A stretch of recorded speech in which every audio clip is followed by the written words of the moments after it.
بسم اللہ الرحمن الرحیم۔ السلام علیکم۔ وظیفے کی اجازت کے لیے کمنٹس میں اپنا نام لکھ دیں، اور اگر آپ ہمارے چینل پر نیو ہیں تو ہمارے چینل کو ضرور سبسکرائب کر دیجیے گا۔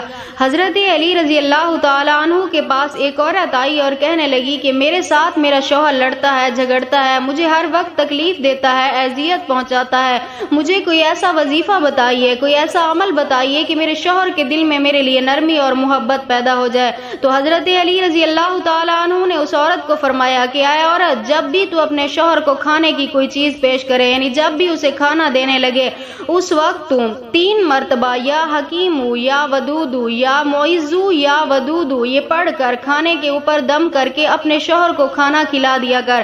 انشاءاللہ تعالیٰ تیرے شوہر کے دل میں تیرے لیے نرمی پیدا ہو جائے گی۔ اور اس کے بعد صبح کے وقت، یعنی جب صبح کی نماز ادا کرے، اس کے بعد ایک تسبیح یا حکیم یا ودود یا معز یا ودود اول آخر 3 مرتبہ درود ابراہیمی کے ساتھ یہ پڑھ کر اپنے شوہر کے چہرے پہ پھونک مارا کر اور اپنے لیے دعا کیا کر۔ انشاءاللہ تعالی اللہ پاک تیرے شوہر کے دل میں تیرے لیے محبت اور نرمی پیدا فرما دیں گے۔ اگر آپ بھی اپنے شوہر کے دل میں اپنے لیے محبت اور نرمی پیدا فرمانا چاہتی ہیں تو صرف یہ ایک عمل کریں، انشاءاللہ تعالی اللہ پاک آپ کو ضرور کامیاب و کامران فرمائیں گے۔